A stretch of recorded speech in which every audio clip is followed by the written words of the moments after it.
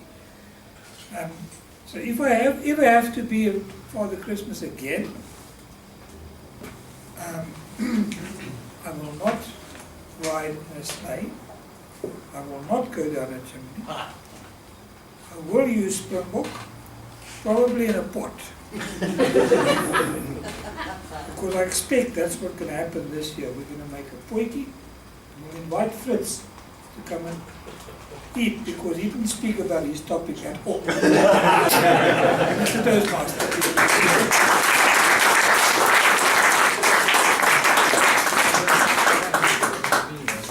Thank you very much, Bosman. So, ladies and gentlemen, you can see that Christmas is a balance of tradition and silly and even funny at times. And may I ask you all please to show our appreciation to our 5 guinea pigs who gave us a pretty good resounding of how those traditions are. Well done.